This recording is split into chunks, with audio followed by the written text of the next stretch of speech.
Welcome to Bad Dice, the UK's first Warhammer Fantasy Battle podcast. We bring you news, reviews and updates from all around the UK tournament scene.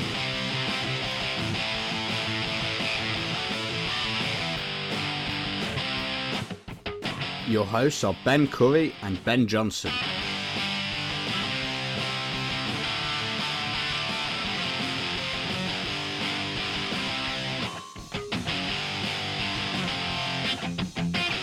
We hope you enjoy the show, and if you do, be sure to let us know.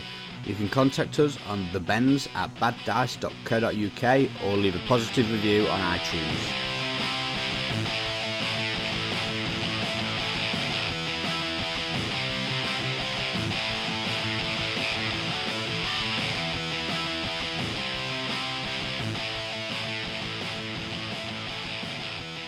Welcome to episode 37 of the Bad Dice podcast. This episode we've got something different a bit for you, special guest. Yeah, so we've been over to Mantic Towers and had an interview with Ronnie Renton and talked to him about all the latest stuff from Mantic Games, All the who new they are, prettiness. what they do, and all that sort of jazz. First, we're going to give a plug to our sponsors, do a week in Warhammer and all that sort of stuff. Then you'll hear from Ronnie himself. So, first off, give a shout out to our sponsors. So, Odd Games are one of our main sponsors. Who are Odd Games, Ben?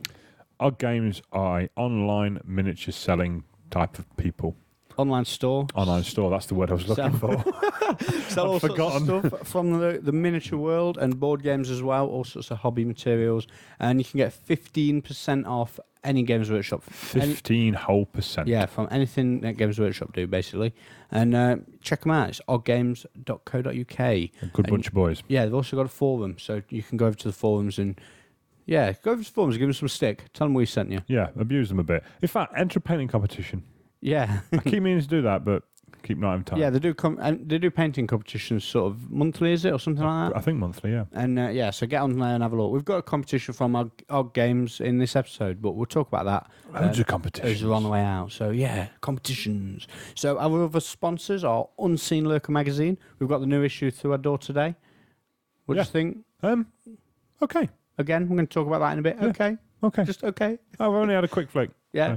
Quick flick, and then you looked at the magazine. Yeah. Yeah, good stuff. Got a little sticky. I've had a good read of the magazine. I like it, and we'll talk about that in a bit. And Rankings HQ. So yeah, thanks to Andrew over at Rankings HQ for running the UK rankings and doing a bit of cross promotion with them boys. So check them out, rankingshq.com, for rankings from all over the world. Okay, so that's a quick shout to our sponsors out of the way, and we'll do what? Fortnite and Fantasy? Sounds good. Yeah. So what have you been up to? Playing a bit of Warhammer. Yeah, I've done some Warhammer as well. I've had quite a few games. You've just gone, I need my geek book to have a look at what I've played, and I've gone, I've played nothing. Oh, actually, I have. Done Well, quite a bit. it's quite amazing what you can achieve while you've not got a job. Yeah, it's brilliant. Jobs get in the way of Warhammer. They certainly do. I've only played it twice. I think that's not very good, to be honest with you, but then we've had a bank holiday in the way on a normal club night, so I think it's might be not why. too bad, I don't think. I played Mr. Biggs, bit of an ETC game, Dwarves versus Empire, and a badly placed unit of Outriders cost me a lot of points. Yeah. Where did you play this game? At Warhammer World. Was this when I was playing against Martin? Yes. Put them in a bad place so he could anvil them, the three of them, kill them all. Panicked off a cannon and another unit of knights early on, which meant obviously not having a cannon to shoot at his cannons was quite a big deal. And in the end, Michael took that 14-6. So other than that, it went pretty well. But losing that was silly. No need for him to be anywhere near them. No, I noticed you missed out with the... you had a Pegasus go running around the back and you got... completely missed the bloody Runa challenge, yeah. Just didn't see it. Didn't see it, not even a little bit. Schoolboy, but hey-ho. Fair enough. And I also played Mr. Hall.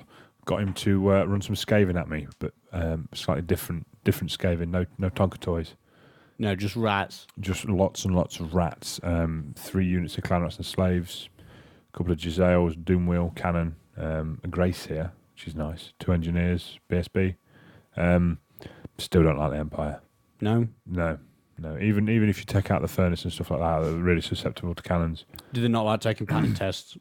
No, a few panic tests, a couple of terror tests, and the chaff just doesn't stick around for 5 minutes. No, of course. Adam also has he had to put the seer. Well, he chose to put the seer on the opposite side to the tank and the war altar. So obviously he's lost a pip of leadership on everything. Oh, right, yeah. So everything's a bit less on the terror test. Yeah, 2 pips. 2 pips, yeah. In fact, 2 pips. It doesn't like it later on in the game.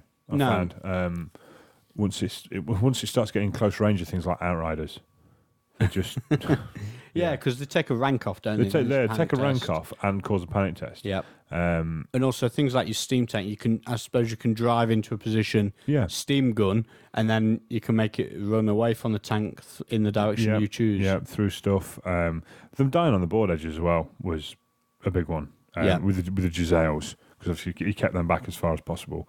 So I was quite pleased with that. And that was a 15-5 to me. So quite a decent little win. Yeah, quite a big win. Well, while you was playing Michael over at Warhammer World, I'd rang around for a game. I sort of wanted to play Warhammer. I'd not been doing it all day. He was desperate. He's desperate, itching. Yeah, I couldn't find anyone to play me. So I thought, I'll give Martin Bunting a call. I've not seen him for a while. And he was well up for it, which is a surprise because he's sort of off Warhammer over the last year or so, hasn't he? He turned up at the Masters on the back of an invite as being the previous master, but having played no games. And then he sort of hasn't played. I think he went to the Dragon Slayers one day over at Maelstrom Games and sort of hasn't played much since. Yeah, so I played him at the Masters in the last game, and he was knackered. Yeah, he'd absolutely spent himself playing 6 games of Warhammer because he'd not played so long. Yeah, training, mate, training. Well, this is it, isn't it? So he turns up, and to be fair, we had a bit of a mismatch of armies. Really, I had a horrendous dragon, Shades, Dark Rider, shooting magic-y death. And he had the Dark Elf armor with no bolt throwers, a Hydra, a couple of 3 blocks of infantry, I think, and nothing really that could deal with the skirmishy avoidance of mine. So I sort of didn't play like that. I just ran at him with all my stuff. I charged my dragon into his Hydra on turn 2 or 3, even though I know he's killing blowed up with the cauldron and all that sort of stuff. And to be fair, I sort of got lucky. He didn't get the killing blow for like 3 rounds. And by the time he did get it, I'd killed the Hydra and it sort of didn't matter by then. In fact, I don't even think he did get it in the end. I think his handlers just killed my lord. Eventually, just through sheer attacks, just got through. I think he made a mistake on the first round when he didn't have the killing blow on him. He attacked the dragon instead of the rider.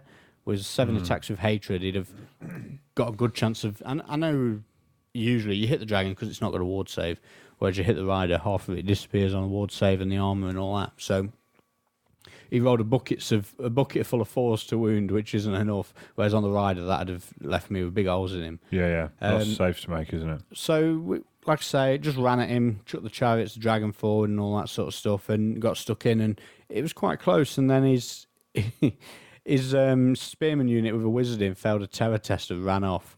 And that was sort of it stopped like an inch away from the chariot, and that was pretty much game then. It's a bit rough, isn't it? So we called it at that sort of the next turn. I failed my stupidity test, but I think I got a magic movement spell off, Steed of Shadows on the assassin, and tried to ran him down. So yeah, that was that. Not much point carrying on. So the other games I played have been over to.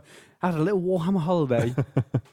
So our good friend Rob Downey's a teacher, so he's been off work. He's got more holiday than God. Half-term holiday, sat around, texted him and says, yeah, you fancy a trip over to Warhammer World for a day of gaming? And he was like, can do, but I need to be back because I've arranged a game in the evening. And I was like, well, I'll come to you.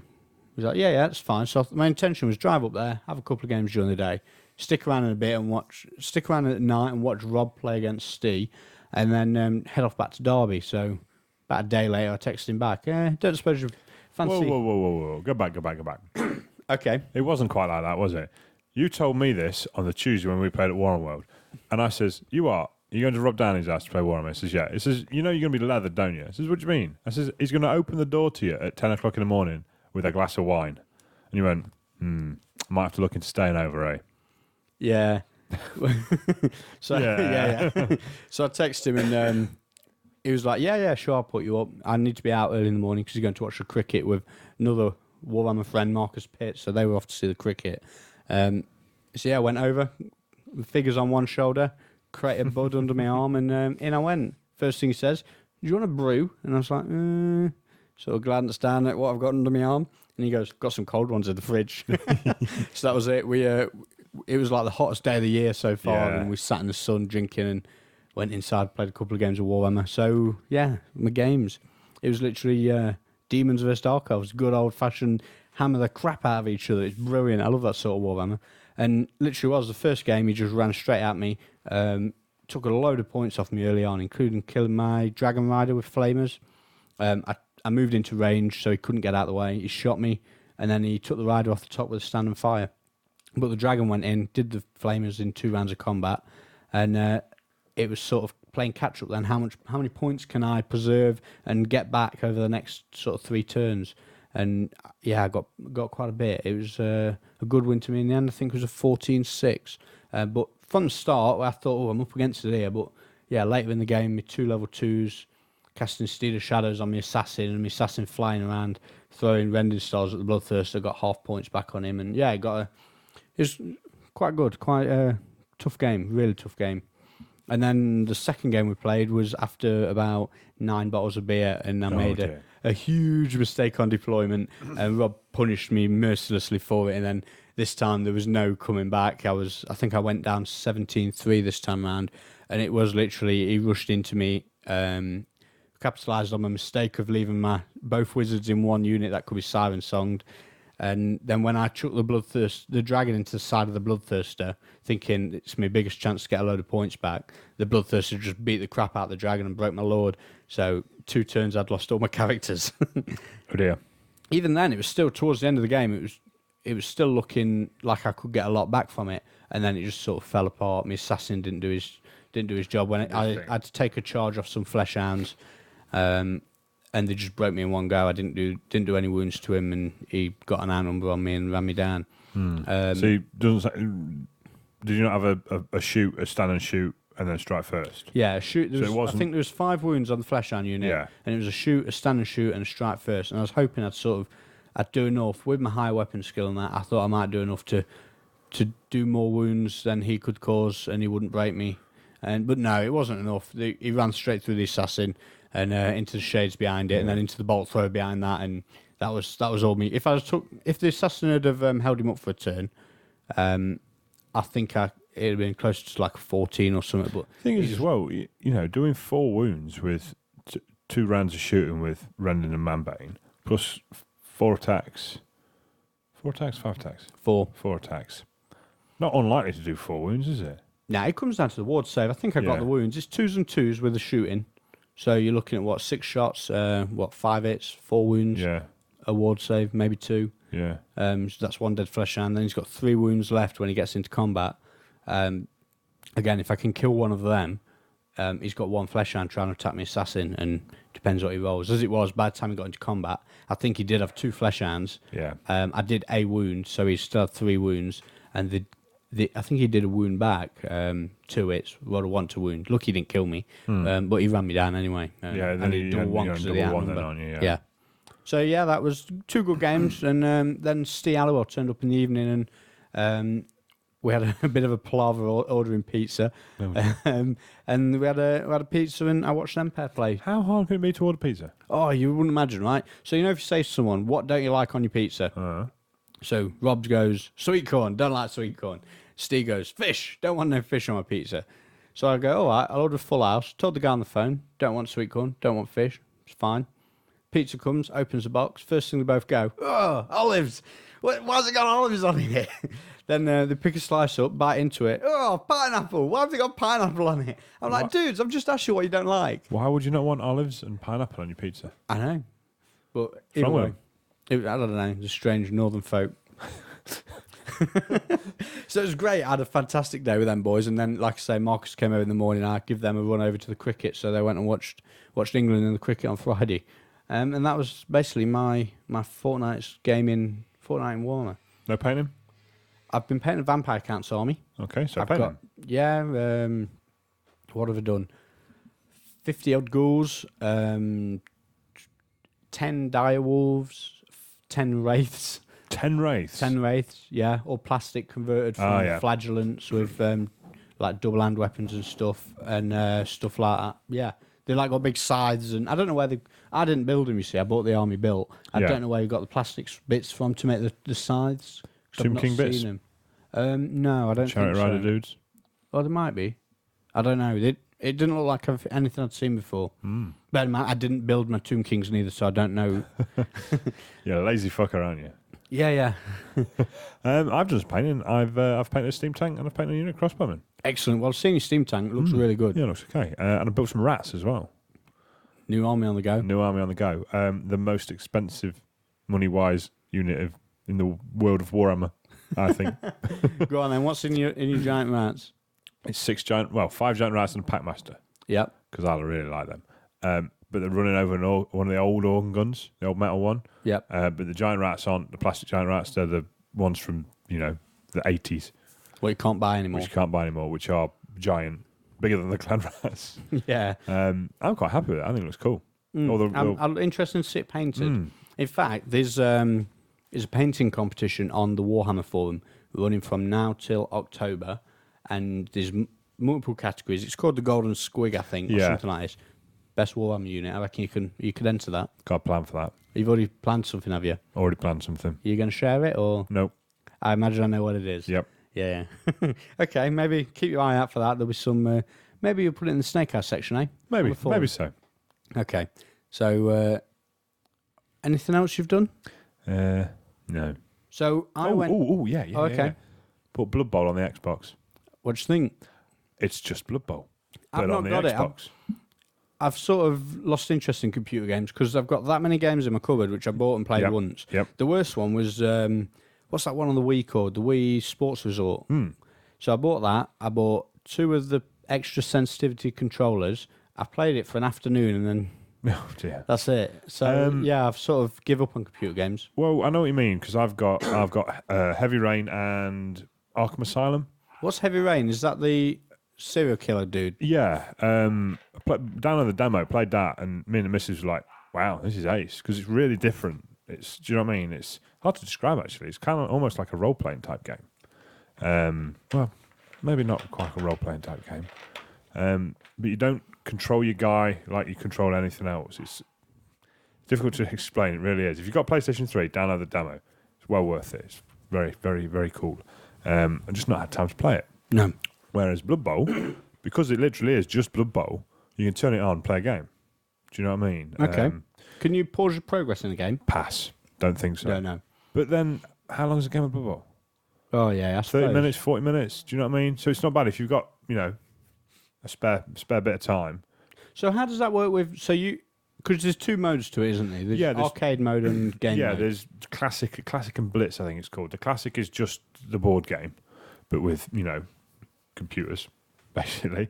And the Blitz one I've not tried yet because I can't really get my head around how that's going to work. But the classic one's great. I found as well Lizardmen. They're really good. Oh, God, yeah. Yeah. Little skinks and then badass sauruses. Really cool. But yeah, I'm really liking that. Excellent. I'll have to give it a go because when it came out on the PC, I thought, could go for that because I'd not long bought a new laptop or singing or dancing. Yeah. Thought I could give that a go, but then I thought, well, no, because I'll just be wasting my money. I thought I'd wait for the Xbox, and then again, no, I'll be wasting my money. As much as I'd like to buy it, talk about it on the show, I thought it's just not. Well, I picked it up. It was only 20 quid.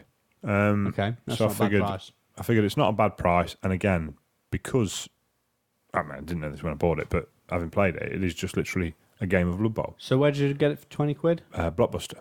Oh, that's, yeah. So everyone in England, you Yeah. know where the local Blockbuster is, Yeah. should be able to pick it up. Yeah. So yeah, quite happy with that. I need to sort out some Xbox Gold action as well because mine ran out Yeah, we bought you one for your birthday a year or so ago, didn't we? 2 years ago, I think. probably and 3 years you ago. didn't use it. Oh no, I did. Just never renewed it. No. But I've just recently again started playing on my Xbox a bit more because I've been playing on the PlayStation 3. If you want to do anything good with your Xbox, you need Xbox Live Gold. Oh, yeah, definitely. Yeah. Well, you would, wouldn't you, if you'd have to make money? Okay, but then PlayStation, it's all free. All right. Wii, it's all free. Yeah. Xbox, £35. For a year. It's not a lot. No, it's not, but you got the other ones that are free. Yeah, I'll give you that. So- I'll give you that. You can't even do Facebook and things like that on it. without the gold membership. Really? No. See, I've not tried it. I know a lot of the guys I follow on Twitter have obviously linked theirs to their Xbox or Yeah. the PlayStation because it's just always updates. When every time you get an achievement, it twitters it Yeah. and all that sort of stuff. Which, to be frank, does me head in. Yeah. I gotta be honest, my PlayStation does that. Does it really? Yeah. Well, I've not. It's not been pinging it to my update. Yeah, I did. It was doing it all on when I was playing Assassin's Creed. Oh, right. Okay. Fair enough. So, anything else? No. Okay. So, I've been to a games convention. Oh. So, we did this last year. I went to Expo Games at Birmingham, and it's at the Clarendon Suites in Edgbaston. So, it's quite a big convention centre for anyone that knows. And it's like a whole little network of rooms all over the place where this convention's spread about. You walk in the main entrance, immediately there's a ballroom type thing to the left, and that's like the main show area with merchandise stands and stuff like that. So people who've got stores have gone to set up stalls. Spirit Games were there from Derby. A few of the others, Pegasus Games, I think. Did he try and talk to you? No, well, my girlfriend loves him. She thinks he's brilliant. Some little old man who looks Yeah. like he belongs in Lord of the Rings or something. So He's a great fella. Kel sort of went over to have a chat to him, but he was busy, so we wandered off. We were also doing demos of the Steve Jackson games, the Munchkin games, and that. Oh, right. And we quite fancied doing what's it called, Munchkin Quest. Hang on, haven't you got that? Yes, and we can't figure out how to play it. We've had like 2 or 3 goes at it and just not been able to figure it out. It seems far too complicated. Anyway, I know there's some people who listen who play it, so I'm going to bring it to a tournament and someone can teach me. You know what we need to play again? What? We've not played for a while. Galaxy Truckers. Galaxy Truckers, yeah. I love that game. Yes. Well, I was looking for the expansion for it, and it's like 60 quid. I thought I'm not paying that for an expansion when I've already paid 60 odd quid on the It's game. a lot of money for the expansion, isn't it? Yeah, so I went round. Alessio was there, plugging his chess game. Who else did I see? Mantic Games were there. ChessX had a massive stand with hundreds and hundreds of dice. And there's also this other company who did dice called Dragon Dice or something. And they did dice for all different sorts of board games. So if you buy a board game and you have dice in it, you can now buy custom dice for that board game. So there was like the Munchkin dice were there. They had the Call of, is it Cthulhu or something like that? Yeah. They had dice for that with their own imagery on them. Really good stuff. Quite a good idea, that. Privateer Press had a massive stand there. Can you sort of see what I'm getting at here? Who was notable absence?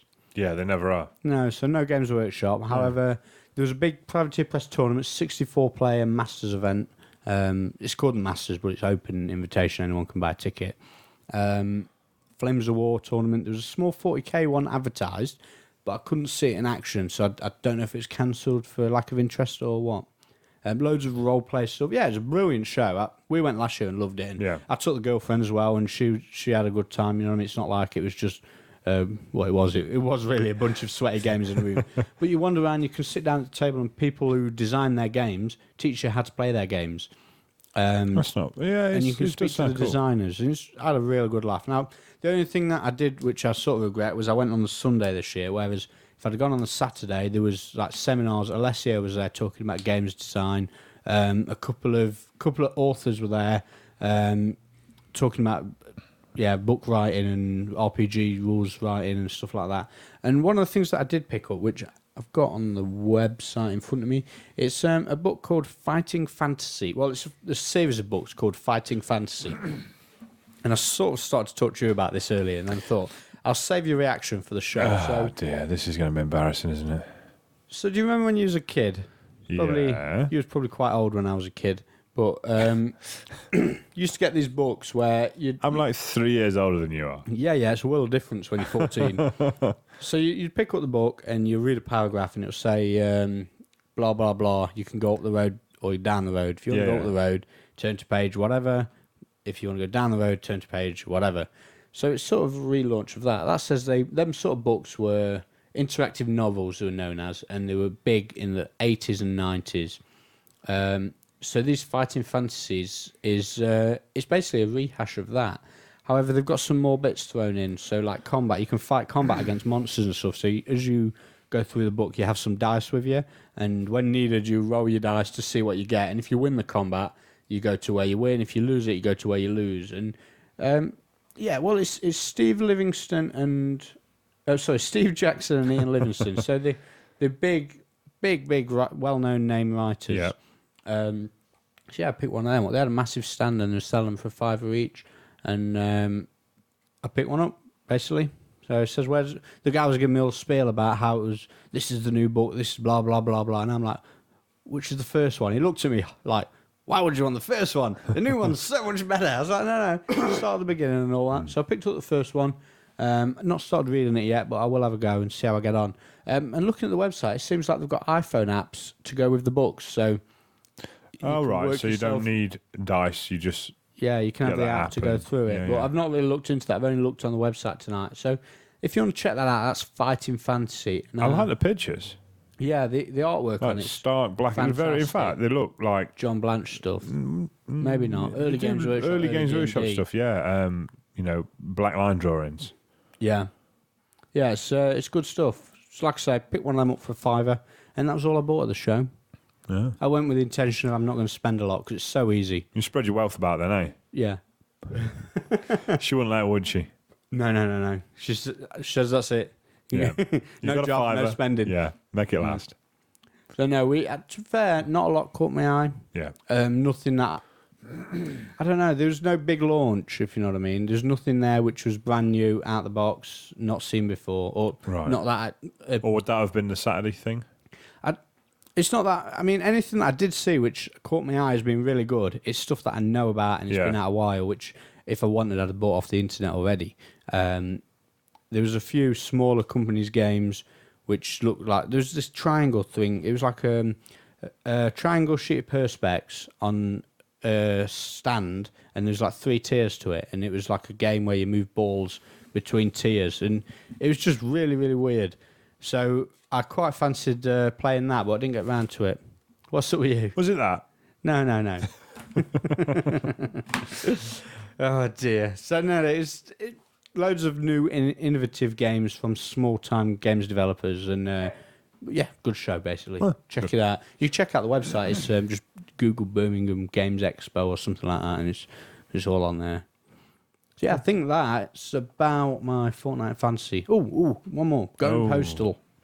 Yes. You watched it? Yes. Yeah, how good was that? It was all right. So for anyone that don't know, Going Postal is the latest televised adaptation of the Toad Pratchett book. Yeah. And Toad Pratchett was in it as well, right at the end. Yeah. Made little cameos. Yeah, so I watched that. That's the other geeky thing I've done. I quite enjoyed it. I didn't think it was as good as Colour of Magic, but I don't think I've seen the Colour Magic. I've seen the Hogfather. I didn't see the Hogfather. But I thought Colour of Magic was great. Oh, well, there you go then. Yeah. We need to have swapsies, and Yeah, I think you you're watch right. one, I watch the other. But yeah, I think that's about it. So, should we take a short break and come back with the news? Can do. Yep. Okay, so we'll catch you after the break. Are you tired of being rubbish at Warhammer? Are you fed up of losing all your games? Do your friends laugh as they beat you week after week? If this sounds familiar, then we have exactly what you're looking for. Demons of Chaos. The Demons of Chaos army has every player who all went from 0 to hero just by using this amazing product. Demon Army, be sure to check out the wide variety of wargaming products that Odd Games stock. And don't forget that there's free shipping to anywhere in the UK with all Odd Games purchases. www.oddgames.co.uk. Okay, so we're back from the break and we're going to talk about some news. So, first thing to talk about, I think, is there's been some pictures out, haven't there, of the new Warhammer stuff. Yes. And basically, it's a photograph which has been floating around sort of most of the forums. It's also going to be on the Bad Dice blog. I'm going to put it up there. And it's in Italian, and it's photos and prices of the new tackle for Warhammer. So we've got a book, which looks like a bit of a beast. Looks like a table. It does. Well, it's a 500-plus page hardback book. It's massive. Yeah, definitely. Do you know what I mean? It's, really, really thick. We've got what looks to be a flame template and a large blast template with a small blast template included in that. Yeah. And I don't know. It looks either really clear plastic. It looks hollow. Yeah, either that or It looks like it's the spokes of a wheel almost. Yeah. Is what I think it looks like. which I don't know. I don't know how practical that's going to be, but it does look cool. Yeah, really, really cool. Looks like that flaming comedy death or something. There's also an engineer's ruler set, which is like an old joiner's ruler. You know, the wooden things that are hinged. Yeah. And they look like... You see this thing here, what I'm pointing out with the mouse, Ben? It looks like two flame templates overlaid each other with two tails coming off it. Now, is that a tractor of some sort? Yeah, that's what I think it is. So as you move your two, what looks like comet tails away from each other, the thick end, which looks like a 1.5-inch template, that can show you the distance between the points. Yeah, it's what it looks like. I mean, it's not the greatest of pictures, is it? No. There's also skull dice, which just we can't make out what's on them. I assume skulls, but they're like ivory with a little leather bag. It does look like there's a lot of engraving on them. It does, yeah. It doesn't look like it's just one face that's engraved. A markers set, which again looks like all sorts of really cool cut out. I don't know. Not sure. I mean, I've never been a fan of markers, to be honest with you. No. So I'm not sure how. Now the other thing is here. The next bit is the best bit. Yeah, a deck of Warhammer cards for the magic spells, cards. Magic cards. So which also as quite well impressive. Is that the old Battle Magic cover? It looks front? a lot like it, doesn't it? Well, yeah, the Fire Wizard and the White Wizard fighting. That looks like the cover of the old Battle Magic. Yeah, it does look like a proper retro image. Yeah, which I kind of like. Oh yeah. Especially if it's the retro image been spruced up and made a bit more new. Modernised. Really good. Yeah, so I'm very, very impressed by this new range of tackle. Yes. The rulebook as well. I think what sets it off is got a little red ribbon for marking pages. Yeah, I think you're going to need it with the 500. Yeah, I think you need 3 or 4. That's for sure.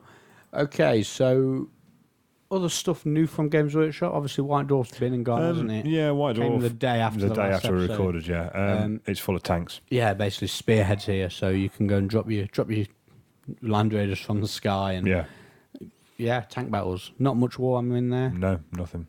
No, so on the subject of magazines, we've had another couple through, haven't we? So Tales of Battles turned up, and Unseen Lurkers turned up as well. Yeah. And Unseen Lurkers, I don't know, quite good this month, I think. Yeah, it's not bad. It's getting better every time, isn't it? It's got a few nice things in. They've got a hobby corner with Joe Sturge talking about bases. See, I quite like that article, and I remember sitting in their office and watching him paint the bases, and like, what are you doing, Joe? Yeah. You know, Joe's normally quite eccentric, so he could be doing any random crap. He said, I'm doing an article for Unseen Lurker. I'm like, what, with bases? Yeah. He's like, yeah. And it turns out it's actually done a really good job of it. So, yeah, I like that. I also like the fact that where they normally show article by Joe Sturge and they'd have a photo of whoever's article it is, there's a picture of a kitten. Yeah, but, you know, he's special. Bless him.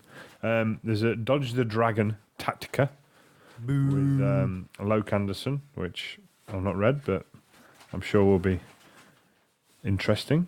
Yeah, it's basically tips and tricks of how to avoid dragons and stuff like that. So, I'll tell you what is in here, which I do like. It's the best army article of Wayne Kemp's Skaven. Yes. Which I think it's a big leaps and bounds better than the previous articles of armies. The way they've laid it out, the photos, it's really good. I really like it. Could have done with more photos. Yeah, I think so. But then they're a new magazine. They can only get so many pages for the money. You know what I mean? There's like 8.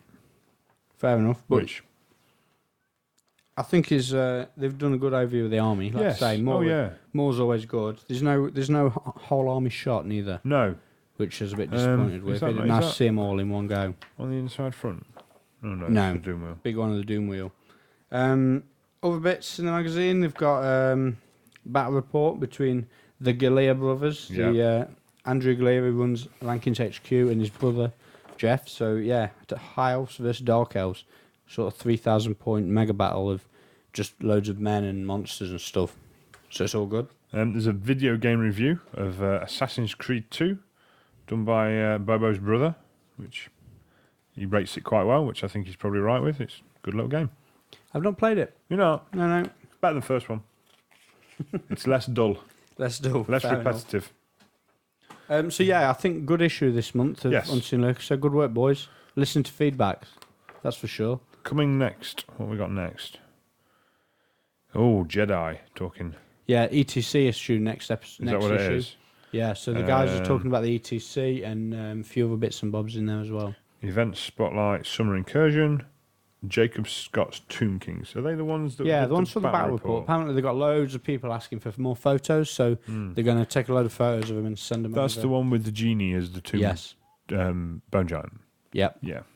Oh, speaking of genies, so this has just reminded me. This show I went to at the weekend. There's a miniature manufacturer there. I can't actually remember the name, so I'll dig it out and post them up. Are they called Genie? No, I'll dig them out and post it up on the Snake House section so you can check out who I'm talking about. I've also took a load of figures, loads of photos of the figures they do, and they do a genie, but they also do like big worm type things and all sorts of stuff. Some really really good stuff. So check out the Snake House section for photos of them. Took a load of pictures from the show. Cool. So yeah, that was all good. So other news, not a lot really. Kind of art. Well, some more 8th edition. Yeah, rumours the going on, 8th haven't they? edition stuff keeps rumbling out. Yeah, doesn't so it? we're going. I don't really fancy talking about this every week because it can get a bit tedious. However, so the latest rumours, I hope they not true. Kind of hope they are true a little bit. Is the spells, and there's been a selection of spells gone up, and apparently the Lore of Beasts is going to be a Yes. bit tasty, and it's all going to be like buffing up your caster, and you can turn your what Turn the laptop. you can turn your wizard into like a dragon and stuff, can't you? Yeah, there's one spell here. At the minute, it's rumoured as being 20 plus to cast. And you turn your wizard. Your wizard's got to be on foot, I think it says.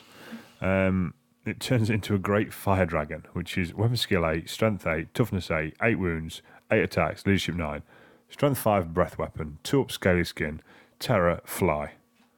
Well, it remains in play. So your wizard could go, "Wah!" fly across the board and go, oh, crap. I'm The just a best thing wizard is, again. the wizard could fly across the board, charging something, and then it get dispelled, and him go, oh, piss. But the thing is, remains in play is a generic rulebook term, which might change. Yes. You don't know what's going to happen. No, absolutely. A difference of wording in the Yeah. remains in play section Yeah. can make a huge impact Oh, yeah. on how good or bad that spell is. It's a 20 plus. So even if it is remaining in play as we know it now, you've still got to roll 20 plus to stop it. Yep. And apparently there's going to be several different levels of the comet. Oh, I've not read this. Yeah, different levels of comet, scaling up apparently, so they're only going to get better than what they are now. There's going to be what else have we got? Unit buffs get models back, just like Invocation. You can, from the Law of Life, you can bring men back and all sorts of stuff. Again, it's all on Warseer. It's all rumours. Yeah. Might be true, might not be, but it does make some interesting reading. Especially when does, you yeah. read about that bad dragon. It's like, wow, can make a dragon. I think the problem is as well, I'm reading a lot of it and sort of trying to fit it into how it would work in 7th. And obviously, again, you don't know what basic stuff's changing. Yeah, you're right. Anything could happen. You know, it could. I think that's one reason why we've not massively covered it, isn't it? Yeah, definitely. I mean, I'm proper looking forward to it. I've I been am a bit as well. nervous about is it going to ruin my favourite game, but I don't care anymore. I think it's going to be brilliant. I care. You know what I mean? Spent a lot of money and a lot of time on Warhammer. If they ruin it, I'll be very upset. But it's certainly not going to be a knee-jerk. They're not going to reaction ruin of- it. No, I don't No. think they will. But It's only the more you hear about it, the closer it gets. It's going to be awesome. yeah, And I'm really excited about I'm it. very excited about it. I'll tell you what I am good about, that the ETC's In the way. right in the way. Yeah, I know. I know that sounds terrible. But, Yeah, I can't wait for the UCC. It's the best event of Yeah. the year. You know, and it's third time we've been. It's going to be awesome. But it's in the way. It could do with being like in 3 weeks. I tell you what, we're going to poll up there on the Tuesday, and I'm going to 4 days. 4 days. Yeah. Tuesday, Wednesday, Thursday, Friday. Playing 8th edition against people all around Europe, and then over the weekend it's like, okay, back to 7th. You know, no one's going to want to play it. Yeah, I suppose not. Do you know what I mean? We're going to talk about our 8th edition show. We're going to save that. Yeah, we can sort of give it a mention. So over the 8th edition weekend, the launch weekend, we were supposed to be going to NWA Teams event up in Middlesbrough. The NWA are a club in the north of England, and they're running, Warhammer Teams event, Yes. 4 sides. So they've got a spare place because we've had to pull out. So basically, Unfortunately. A number of reasons. One's not got a job. One of them's because I've not got a job. Some members of our team are now having to work over that weekend. So, yeah, rather than bringing a load of ringers and people who don't know, and I think it would have ended up with just you from Bad Dice going with 3 random others. We decided to knock it on the head, give someone else a chance at getting a place. So if you do fancy playing in that, there's still plenty of time. What are we on now? The 7th of June? Yeah. And the event is on the 10th of July. So there's still a month to get a ticket for that. Is it not the 18th and 19th of July? No. Okay. The event's on the 10th of July. You sure? Yep. Okay. Warhammer launch weekend. I thought that was... anyway, yeah. Okay, so if you want to go, you can get yourself a ticket, and it's £100 per player. So the £100 is the full package, isn't it? Which is 2 nights accommodation, meals Friday night, all day Saturday, all day Sunday, 6 games of Warhammer. Gutted we can't go. Yeah, I know. Do you know what I mean? I hope they do it again next year. Yeah, definitely. Really do. So, seeing as we've made plans with our other halves to be free that weekend anyway, Yes. we thought it'd be rude not to go out and play Warhammer all weekend locally. So we're going to go down Warhammer World for the launch. So if you're around there, pop in, say hello, and come and say hi. You'll find some drunken idiots in the corner playing 8th edition, learning badly. We're going to do some demo games with the staff down at GW, hopefully. Get them to teach us, because they'll be doing demo games in the store, I imagine. That's true. So we might try and pick up some of them. And then we're going to get a rulebooks out and try and play the game. And then we're going to do a show on Saturday night. Barbecue and then show. Barbecue and then show. So, Or maybe show and barbecue at the same time. oh, maybe, yeah, we can do a bit of both. Yeah. Multilingual and all that. So we're gonna do a bit of that, and then on Sunday we're gonna do it all again. Yeah. We're gonna go back down Warhammer World. We're gonna play some Warhammer, and we're gonna do another show on the Sunday night. So there'll be 2 shows going out that weekend. I believe we're also talking to Podhammer, aren't we, on their marathon show? Yeah, Podhammer are doing a marathon. They're starting at 10 o'clock on the Saturday morning. That's +9 GMT, so it's 9 o'clock Australian, 10 o'clock Australian time. So over here it'll be middle of the night when they're starting. We're going to get on there at some point and have a chat with them. Whether we're down at Warhammer World, we're doing it over the phone, or if we're back home by then doing it on Skype, whatever. We're gonna make that work. Get a chat to them on the marathon show. So them boys are trying to raise some money to go over to Adepticon next year. So good luck with that. Yeah, definitely. Can't fault them really. So it's basically sponsor them to carry on. So was it 50 Australian dollars an hour or something, isn't it? Oh, I don't know. After the first day or something like that. They're doing some crazy money-making scheme. Can't fault him, really. No. To be honest, it'd be a good listen. Thing is, if we're not at Warhammer World, if we go play at your house or wherever else, we could probably have it on the radio in the background. So that would be good. But at Warhammer World, I don't know. Then again, if we take the laptop, we can get on the internet in Bugman's, can't we? So we might have it on while we're playing at Warhammer World. That'd be good. Get it on your phone? Yeah, more than likely. On the app. Yeah. Yeah, so yeah, we'll give it a go. Oh, I don't know, because it's a live show. Either way, we should be able to fathom something out. We'll have a list to that while we're playing. So we'll be appearing on Podhammer. Yay. That'll be, you know, when you see advertisements for stuff, and it's as seen on TV. Bad Dice, as seen on Podhammer. Yeah. As seen in White Dwarf. So yeah, it's going to be a good weekend, I think. Yeah, it is. It's a shame that they can't go to the tournament, but yeah. Yeah, it's not a bad backup. I was looking forward to the teams event. I mean, we were the first ones in, weren't we? Yeah, as soon as sort of announced, get your entry in quick. Well, yeah, then some things are sent to trials. Okay, so any more news? Not that I can think of. Okay, well, we're going to take another break. When you come back from the break, you'll hear our pre-recorded interview with Ronnie from Mantic Games, talking about all his shiny new stuff, and then we'll talk to you later in the show. Hey dudes, just want to take a minute to tell you about the next big thing in wargaming. Rankings HQ is the new home for not only rankings across all game systems, but the latest social networking site for gamers around the world, including articles, image galleries, and heaps more. Create an account, track your personal progress, and compare results amongst friends and other gamers worldwide. Think you're the best gamer in town? Prove it at rankingshq.com. Join today. Right, so we've got a special feature for you now. We're over at Mantic Games, and we're joined by Ronnie Renton. He's going to tell us all about his Kings of War range. So say hello, Ronnie, and introduce yourself to the listeners.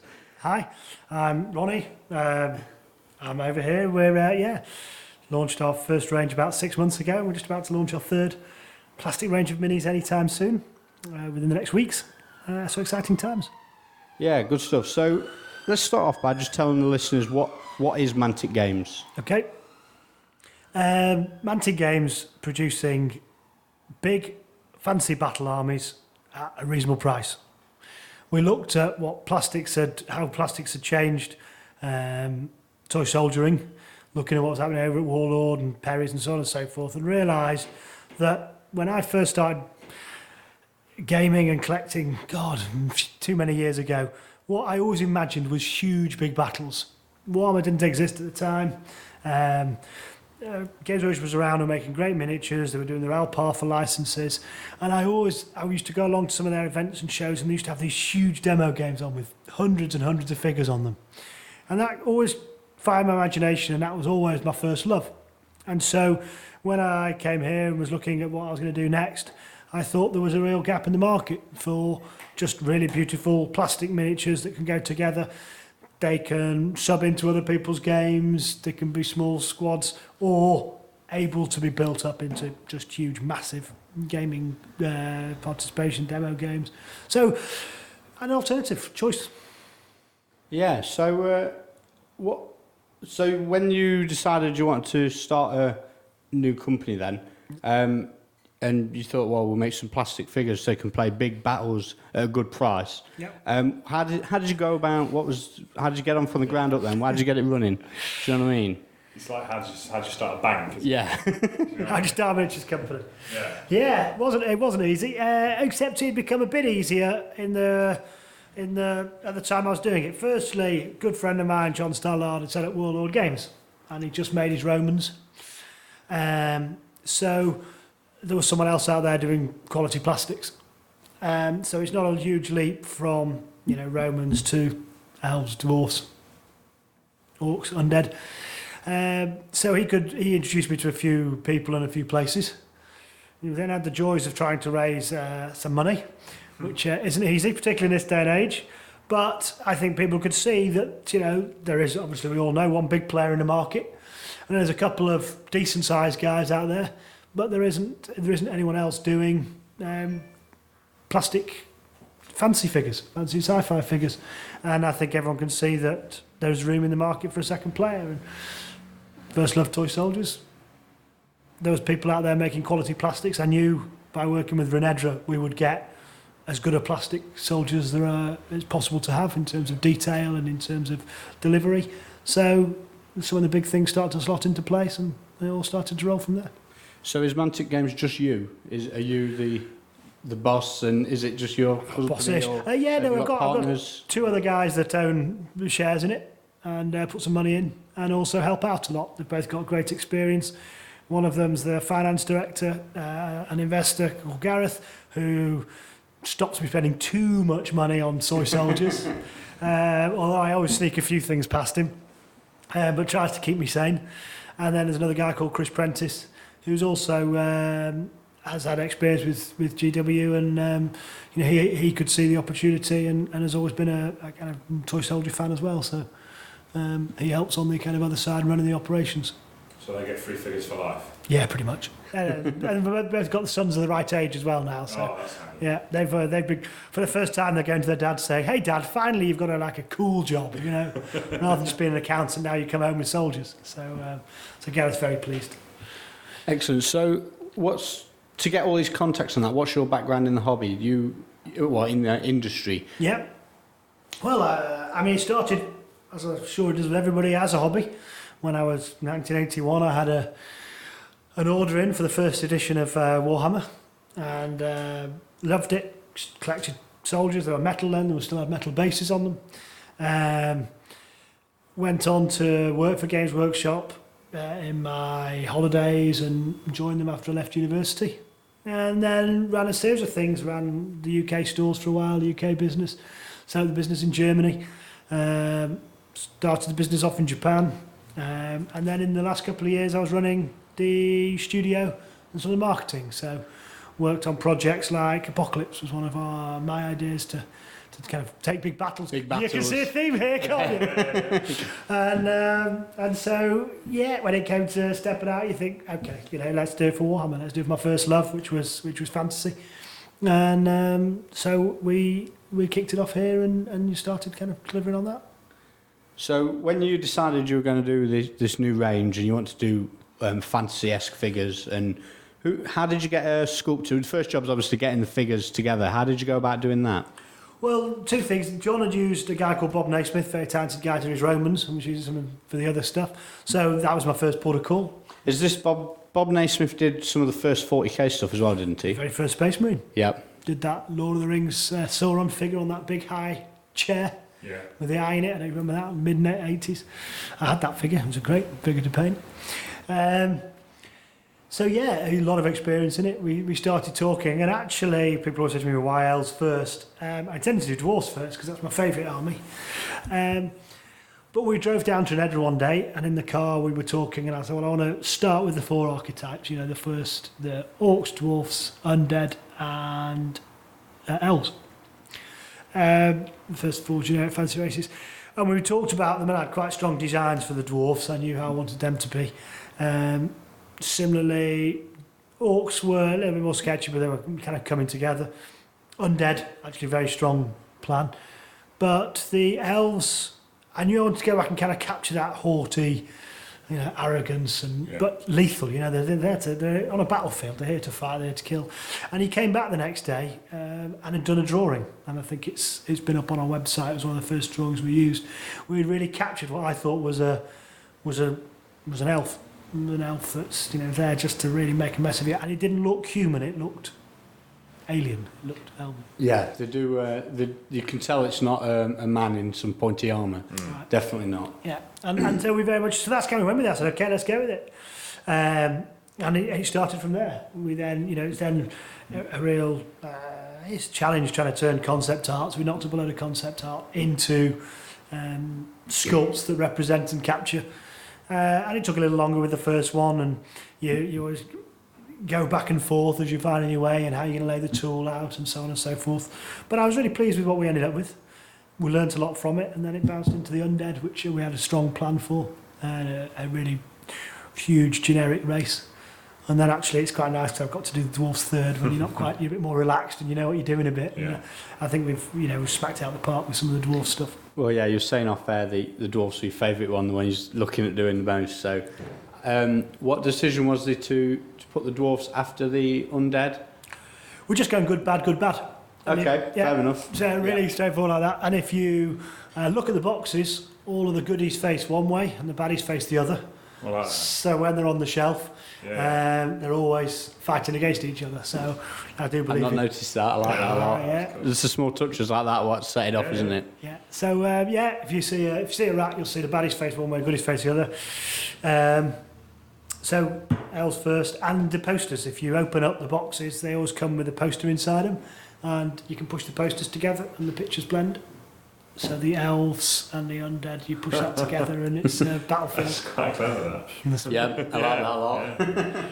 So yeah, we've worked a few good kind of jokes, and I don't know if you've seen the warnings on the back of the boxes. No. No. Okay, we've got a box in the hand. Okay, so there's a box, so that's the elf one. Bottom line, on the very small print.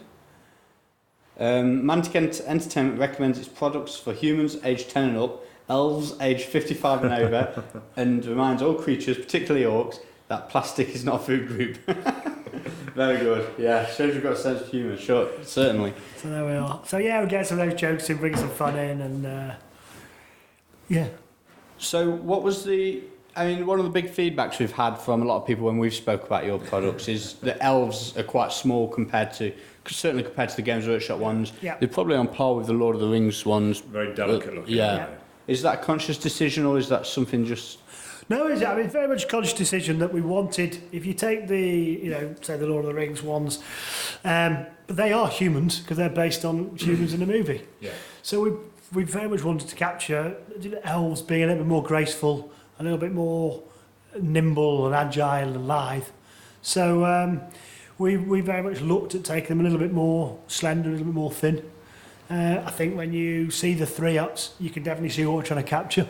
capturing all that 28mm, I think did cause people to sit up and think they looked a little bit, some call them anorexic ones. But it's interesting because once we put the undead out, actually the elves have started selling, started picking up, and I think people are getting used to seeing something slightly different. And I think as you add the dragon and you add the cavalry to it, and you add some of the other units, the palace guard that do have the cloaks and the bigger armour, it does start feeling like a whole army. I mean, my first experience of the Mantic range was at Giant Fanatic. Okay. I can't remember if it was this year or the year before. And you had a display table there. I don't know if you was there personally. The year before. It was the year before. You wasn't there. Okay, so it was not last October. It was the October before, and it was just the elves at the time. Yeah, and like you just said, it's a lot of the things fear of the unknown. I saw them and thought, oh, it's a nice figure range. Yeah. And then that was it. I've sort of overlooked it since then. Yeah. But now you've got a lot more stuff out. People have got more confidence in purchasing, I think, because they know it's not just one range of men, which if they buy now, they're never going to see it again later. Yeah. It's because now you're more established. I could see why the sales are going up, certainly. So, anything else you want to add on the elves? No, not really. I think it's all been sort of answered. Any plans for anything more? Is it, you're going to go back and revisit the elves? Yeah. I mean, we just last month put out the Palace Guard, which was a metal set sculpted by Kev White. Yeah. Really nice. Gives you two options for your army. You can use them with two-handed axes or two-handed swords. Yeah, both of those in the box with the full command group. So takes care of an elite choice. Yeah. And very, very nice sculpts. Cavalry came out, just seen the dragon. Yep. Yeah, I was just looking. Which is beautiful. So those things, I think when you just come out of the plastics first and that just launched, we didn't have the stuff around it, it's hard to put it in context. I think Irish people come back and have a look at the elf army because now you've got all the bits, it's looking pretty good. I think there's going to be one at Maelstrom's event this coming weekend, and I think it's going to be our first army in a tournament. And I think people are starting to get a little more comfortable about seeing it, the joys of it, how easy it is to go together, all the extra bits you get on the sprue that build character, dead figures, arrows coming out, shattered weapons. Some of the aesthetics that is really what gets us excited around here to make it real fantasy. Make it believable, make it. I do like the dead guys on the sprues. Yeah, things like that. It makes a lot. So you say you've released the Palace Guard. Are these one-piece figures or are they more two-piece like the Undead range? Well, these are metal and they are single-piece sculpts, big except they've got a space where the hands are, and then the hand just comes in with either a two-handed sword or a two-handed axe. Excellent. Just slots in, standard bearer, musician, and then a. Okay, so now with you talking about the big armies and that for reasonable prices, what sort of prices are you looking at for an army? I mean, I know you've got some notes on. Let's say we're just a vampire count army. Let's say I decide, Warhammer New Edition's coming out. I want to play vampires. Yeah. What's it going to cost me to buy an army, and compared to whatever else is on the market elsewhere? Yeah, well, I think everyone knows. I think what the prices of the other guys down the road are. They're made beautiful miniatures. We all know that, but they're not cheap. So I think what we're looking at is we're just pulling this together. We're just pulling together an undead army, but we've got a vampire. Mounted up on the Undead Pegasus, which is a beautiful sculpt. Yep. Saw it earlier up on our website. Absolutely gorgeous. I think we've got the Revenant King and the Revenant King with the standard bearer, which you kind of take as a White Kings as your army general. Are these both on foot, or do you mount them? They're two. Those two are on foot. Okay. And then you've got the Grave Guard, Revenants, plastic Revenants that we've got in our range. And 20 of those are $12.50, and that's not the cheapest way. If you buy them as a war host, they're even cheaper than that. But clearly, you're talking 20 figures, £12.50. So you're then talking, 2 units of that, 20 ghouls, another 40 skeletons, 2 units of 20 skeletons, 5 wraiths, and another foot vampire. I think you get a spare figure in this as well. I think all that comes in at about 100, just around the £100 mark, 120 depending how you're doing it. 2,000 points with no magic. Yeah, it's a bargain, isn't it? Just 2,000 points of men. So do you do Wraith models as well? Yeah, 5 Wraith models, plastic, very beautiful. Oh, you've seen these. I've overlooked these in the last 5 minutes, have I? Yeah. We've just been there for the last half an hour, looking at all the toys, and I've not seen these. Then suddenly become a Okay, so the journal. So yeah, I'm going it's to a plug the good time journal. to tell you about what Ben's flicking through in his hands. Yeah, well, we've got a Magic journal. Oh, go on, Ben, you do it for me. Go on, what's the Mantic Journal, Ben? It's just a little mini magazine with a bit of fluff in there, pictures of all your stuff. The bit at the back I quite like, the Mantic points that you... Is that new? We've had it in every box. It took us a couple of months to get enough sculpts and back things. Yeah. But every time you buy a Mantic product, there'll be the more sprues, the more stickers. Stickers mean prizes, we all know that. Yeah. So build them up, put them on your card, and send off the free stuff. Now then, you've got this lovely elf that seems to be playing some kind of elven chess. Yeah. How many points is he? 50. 50. So the one we've just talked about there, you'd be nearly 20 points just with that Malek's army deal. So 2 armies and you get this yeah, you'd be there. funky elf. Yeah. I like him. I like him a lot as well. Really characterful. You know, and I think that's what, it's that aesthetic that we're trying to get. You know, I always used to like the Napoleonic figures when they had Napoleon sat upon the hill with his feet upon the thingy and his troops around the map table. And we're trying to capture some of that. They're the Palace Guard. And a Palace Guard.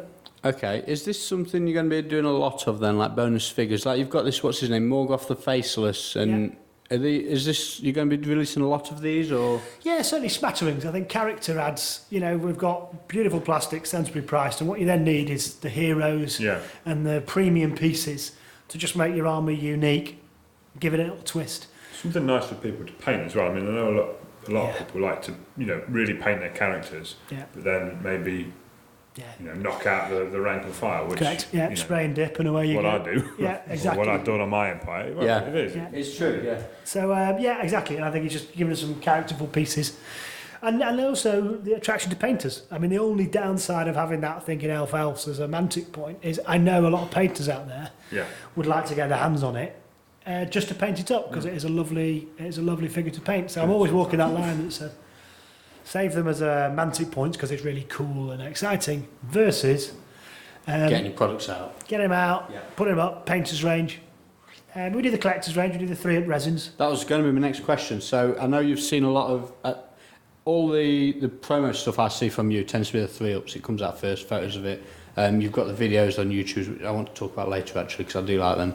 And it's always the 3-ups, whereas the Games Workshop 3-ups you'd never see, and a lot of other figure ranges, you never see the 3-ups. Is that another decision you've made because they're cool?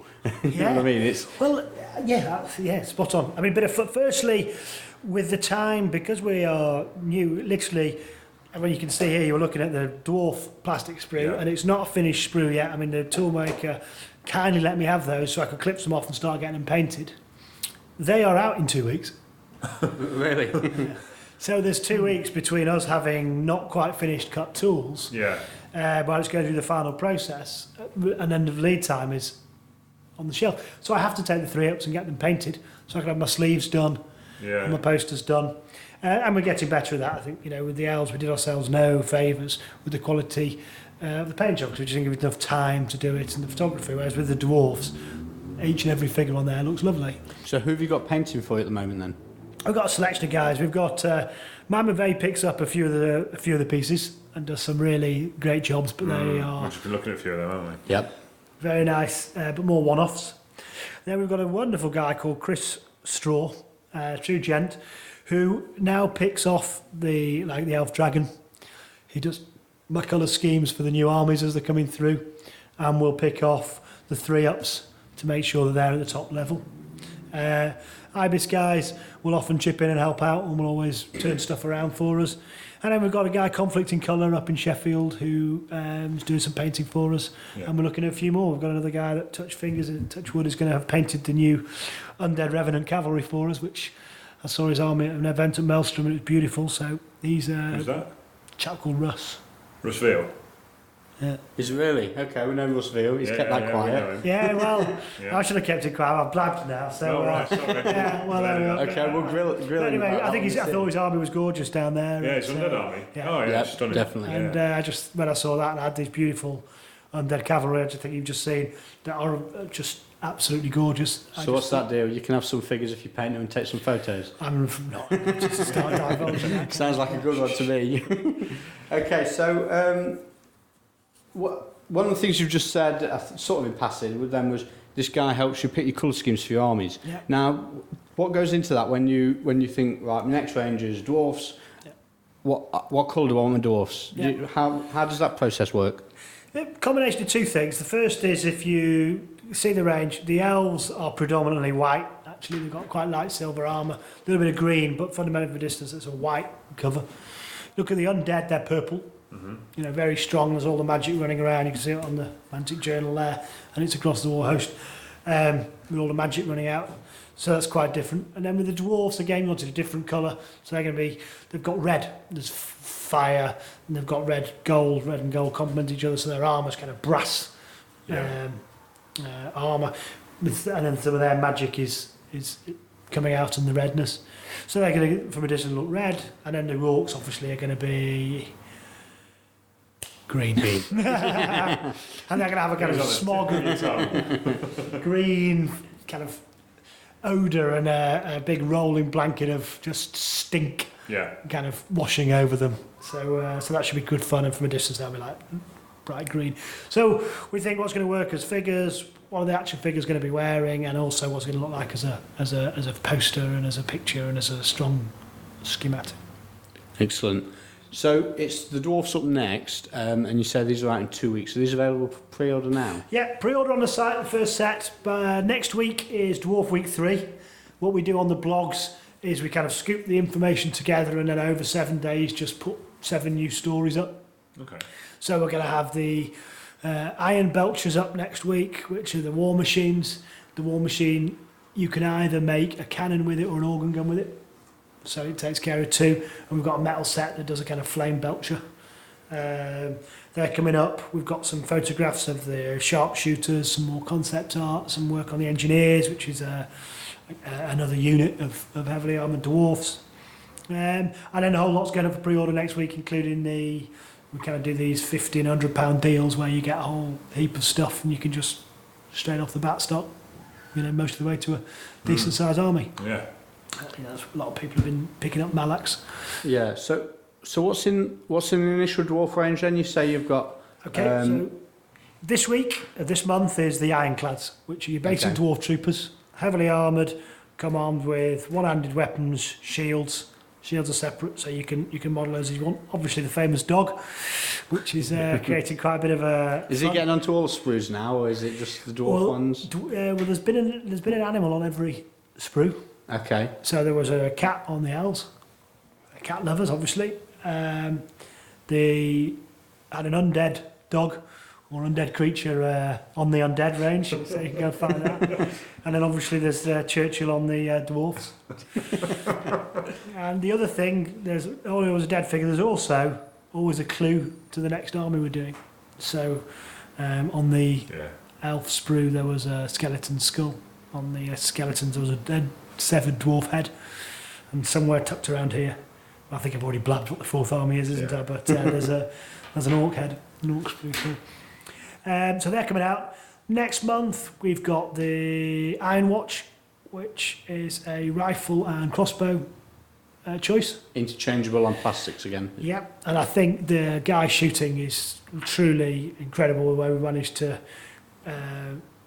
actually get him firing. We sculpted as a single piece, and then you can just change the end of the weapon. So you've got the 3 dimensions. Pictures up on the site. But I just really wanted to actually. I hate the always having shooters kind of presenting arms. Yeah. So we've actually got him with the gun buried, or the crossbow buried right into his shoulder, and he's looking down the sights, which is brilliant. I think more than a few people think they're going to make squats with him, and I think there's also a large contingent now looking at a Chaos Dwarf army from the dwarf range. Yeah, it wouldn't take much for green stuff, a bit of a funnel on the end to turn it into a blunderbuss, and the dwarfs look fairly aggressive anyway. It wouldn't take a lot to. I mean, you wouldn't even need to do anything, I don't think. No, I think a different colour scheme and a few spikes and. Yeah, you're well away. And so the month after you get the cannons and you get the war host when you get all the collections and everything together, because you can't do those till the last. Yeah. The pieces come out, but war machines in August, and then then we're on to the next thing. So once the next thing comes and passes, you've obviously got some decisions to make as where you want to go from there. Yeah. Are you sort of at that stage at the moment, or is that Just thinking about it. We're going to hit the undead again because it's just been fantastic and people are excited about it. Secondly, I couldn't stop the sculptor from just doing some zombies. Okay, they're absolutely gorgeous. They're as nice, if not better, than the ghouls. They're fully interchangeable with the ghouls. So when a guy comes in with stuff like that, you have to back it. Yeah, you have definitely. to say, okay, let's do that. So that goes in. It also opens up a whole plastic regiment army for 50 quid. You know, Yeah. ghouls, bit of everything?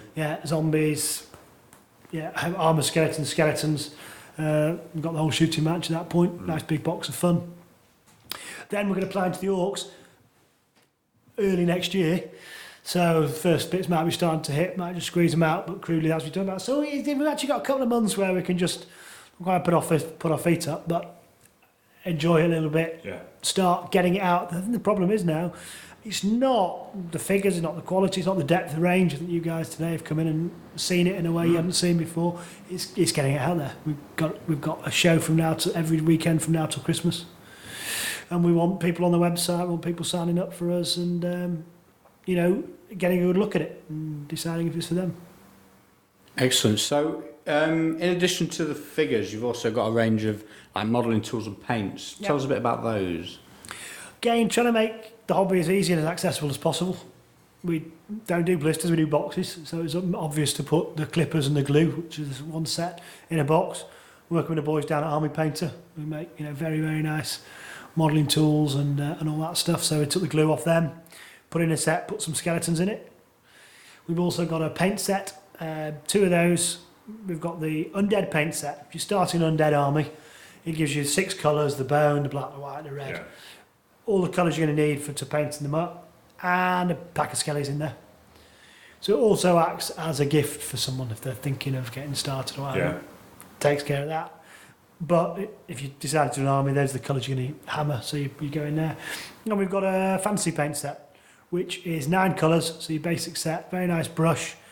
And then a couple of the ghouls, a couple of the elf scouts, maybe a couple of dwarf sharpshooters in time. So you can get a few little different figures, paint them up, see what you're liking.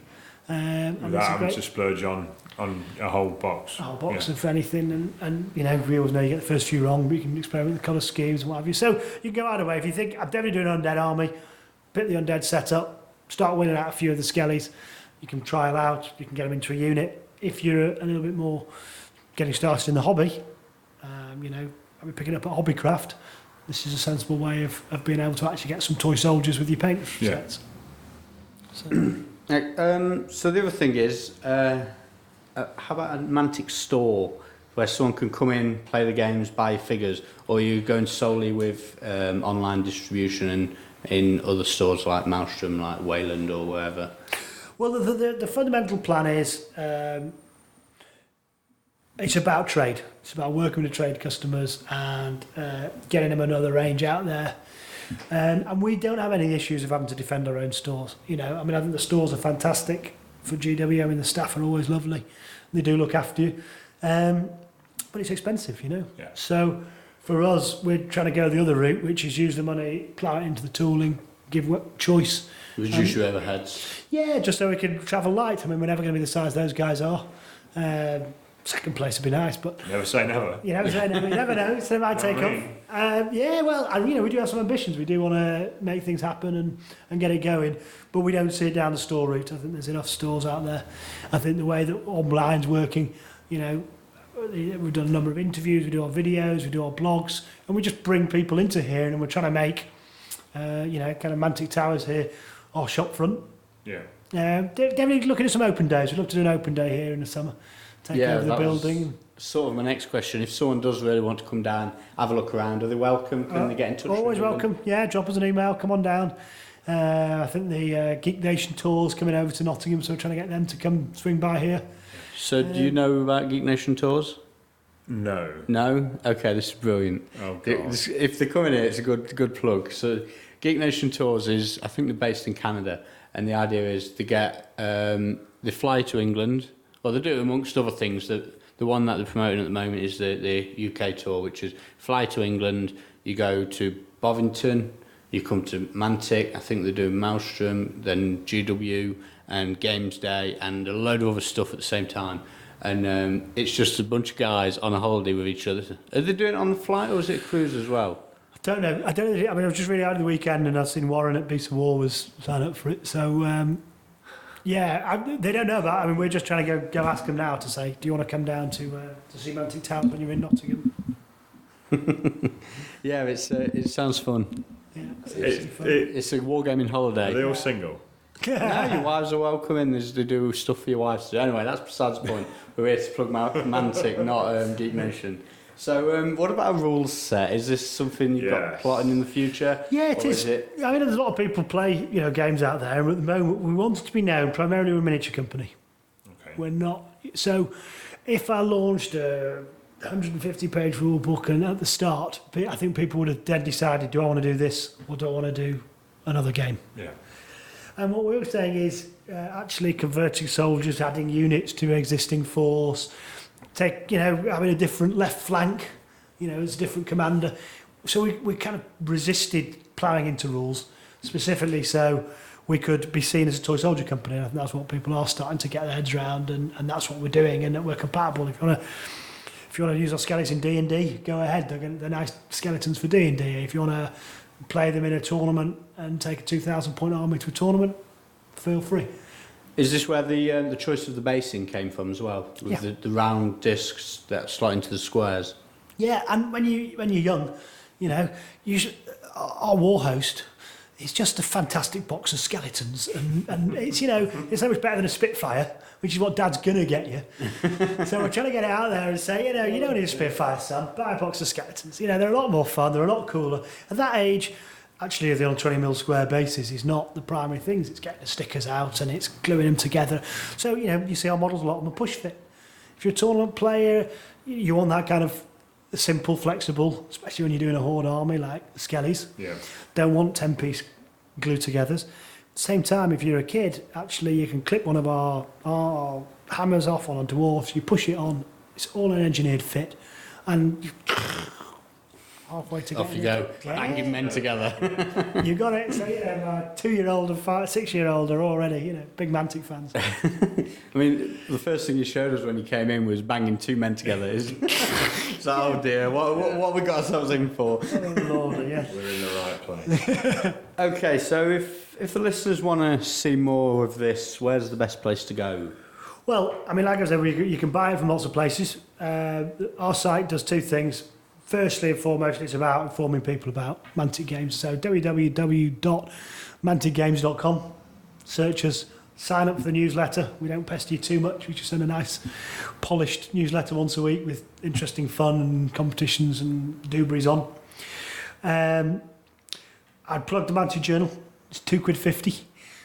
12 for a year, I think, plus a couple of bit of postage, with a free Morgoth, which I think is a terrific sculpt on his base. Morgoth the Necromancer dude. Yeah.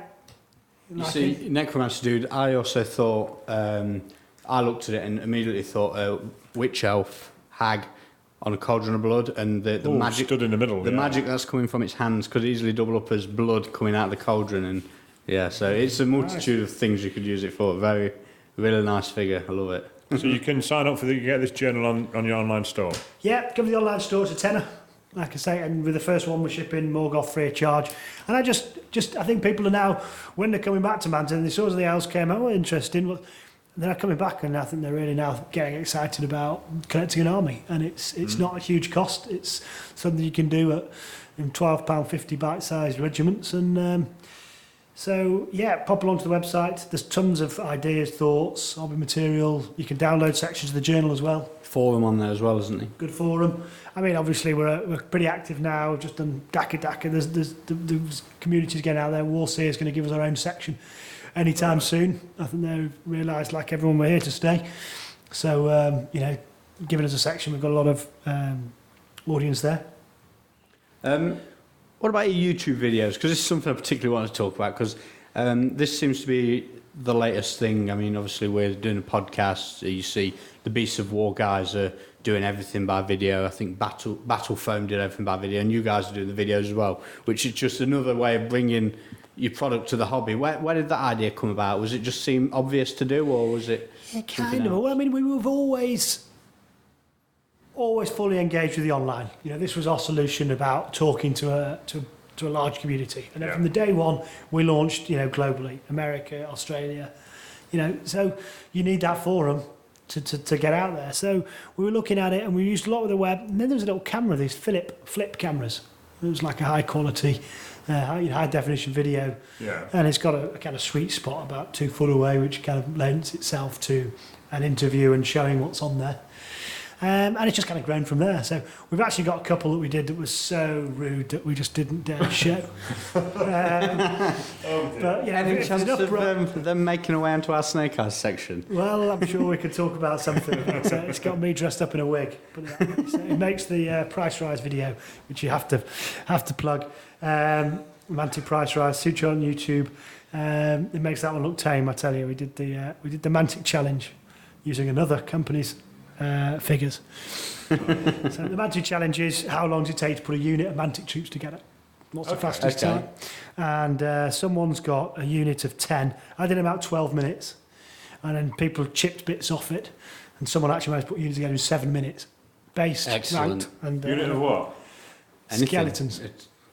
So, challenge there for you boys. If you think you're man enough, win a war host. We should have been doing that while we was talking. Yeah, It see if could you're have been- going to do it. Time out. So video it, put it up, and if you put one up, maybe I'll put our spoof one up. Okay, we'll give it a go. We'll record us doing something stupid, probably when drunk. There's enough of that. So yeah, the YouTube videos can be seen on the website, or do you have to go direct to YouTube for that? You can hit them on YouTube. They are on the site. We've usually got them up. We haven't got a funny section. We're just about to put a funny section up, which we've got our Fishmen video and Price Rise video going into. But yeah, they are dotted around the site. There's a section called videos. There's quite a lot on the site. If you go into the Mantic section, the hobby section. I'm going to get them on Facebook. That's where I watch all the Beast of War ones. on Okay, Facebook. and you stay. Well, good point. We'll do that. Yeah, because you can find you on Facebook as well, can't you? Mantic Games. Yeah, it really started to take off. We took a little while to get going with Facebook. You know, we kind of built the site. We started with the blog, actually, while we were building the site. And the site just took a huge amount of effort to just get everything there and the ranges up and backstories. We've got stories about each race in there. And then we started discovering, I think Facebook's going to be where we're going to be a lot. I think it's quite nice. And And you're on Twitter as well? you kind of can't make that. We can't understand that. Okay, so we found a flaw in your arm. I was just about to say, isn't it weird? Sat here talking to someone in the games industry who is on Facebook, they use YouTube, they've got their own blog and all that. It's just, I don't know, weird. It's like some other companies are scared of it. Yeah, I know. It's we're very excited about it, and you know, and we communicate. Shows, we're at all of those. We love going to the shows, talk to people. I plug Hobbycraft. We're in Hobbycraft now. 7 Hobbycraft stores. Really love you to go there. So where's the 7? 7. We've got Nottingham, Northampton, Milton Keynes, Havant, Gateshead. And 6. One more. Check our website. Milton Keynes. I never said that. Said that one twice. Okay. Milton and Keynes. We're in both of them. Yep. But yeah, check our Say it as website. many times as you want. No one's going to Milton Keynes. And because if that keeps taking off and building up, we're getting all of them, and that means almost everyone's got a local stockist. Yeah. You know, because they've got 40. What do they stock? Do they stock Moment the they whole got range got a big range of the elves, big range of the undead, and we're just going out to see them in a couple of weeks. Take the dwarfs and the other things we've got planned. So Excellent. So I think we've covered everything. Is there anything else you want to add? we were going to do a competition where we were going to plug people to get along and So win stuff off us. what we're going to do, we're going to put a password on somewhere on the Mantic site. So if you go to the Mantic homepage, you hide it on there, Okay, well, or on the Mantic forums, or I don't know. Where's best for you? Well, we will stick it on the blog. Okay. Straight after this, that means you're going to have to scroll through a few of the blogs. So yeah, go to the blog and there'll be a password on there which you can just find, and then email to me. So it's Ben Curry at baddice.co.uk. Yeah. Once you've got that, we'll be entered into a prize draw, and what they're going to win. What do you reckon? 50 quid's worth of Mantic Army of your flavouring? Sounds good to me. Okay. Excellent. So I think I can fix that because I'm the one sending it through, and I can win myself now. I want all their emails for our newsletter too, so I can keep them signed up. So if you Yeah, so you send in an email address, send me an email, and you'll get added onto the Mantic newsletter, and that'll be it's all you need to do to win yourself a prize. So yeah, get that done. So anything else before you depart? Any parting shot? No, please come along to our site, have a look at what we're doing. I think you guys have been excellent today, and I think I hope you've been impressed. Yeah, so have Very I. I'm impressive. trying to think as well, what new army to do for 8th edition. And it might just be a Mantic one. So, yeah, okay, so thanks for your time. And, we'll speak to you again, maybe to announce the contest winner in, a month's time? Yeah, Even if we just get you on the phone or something to draw the winner. And be a pleasure. Yeah, You're welcome okay. back here any time, and like I said, anyone's welcome to pop by, and we'll maybe do something when we do an open day. Excellent. So that's manticgames.com. Get yourself on the blog to have a look around there and the website, and don't forget to enter the competition. Yeah. So thanks, Ronnie. Thank you very much. Thanks, Ben and Ben. Brilliant. Unseen Lurker is a new, exciting gaming magazine covering gaming, tactics, hobby, modelling, reviews, interviews, and even the occasional zebra. Each issue has a quarter of the magazine available for download, so you can try before you buy. It's the first independent global magazine encompassing articles from generals and hobbyists all over the world. Every issue of Unseen Lurker, that's Lurker with an E, is packed with giveaways such as custom dice, t-shirts, as well as the Game of the Month as reviewed by our Unseen Lurker test dummies. For more information, check out unseenlurker.com. Okay, so that's interview with Ronnie, so I think that turned out quite well. Yeah. He seems quite keen on just everything in general. He's a good lad. We had a right laugh this afternoon with that, haven't we? Just don't give him tea. Don't He give him tea, spills because in the 18 months we've been doing the podcast, we've had no one trip on a mic cable. And this has been at shows when we've had cables going all over the place. We've got an extension lead running like 10 metres at the Tempest Rising one. Across the stage when we was at Sheffield. We had nothing anywhere. Ronnie comes in with his cup of tea, puts it down, stands up again, and Bosh. takes a mic, a cup of tea, everything. So yeah, that was a bit of a panic, but no, it's all good, all good. So Mantic Games, eh? Yeah, I'm very impressed. I've got to be honest. I'd sort of missed them, really. Not missed them, knew of them, but kind of dismissed them a bit, I think. Yeah, I mean, just to say before we get into any of this, now, if we're getting given free shit from someone, I sort of say about it on the podcast before we go into stuff, and we're not. It's not like Mantic are giving us stuff to talk about them in a good light. This is our honest opinion. This is what we think, and it's what we told Ronnie this afternoon while we were speaking to him. And basically, when the elves came out, I saw them and thought, yeah. Nice, you know what I mean. I'll stick to what I've got. Yeah. And then not really gone back to look. And then looking, we've had the new models, the new Ranger Dwarfs in our hands, having the undead stuff in our hands. They're really, really nice. They are. The Yeah. new undead stuff is just gorgeous. The things like the White Cavalry, what are they called, the Revenant Knights. Yeah. They're just the Games Workshop stuff doesn't. They're really nice. There's They are. no alternative. You can get the Blood Knights at what, 50 quid for 5?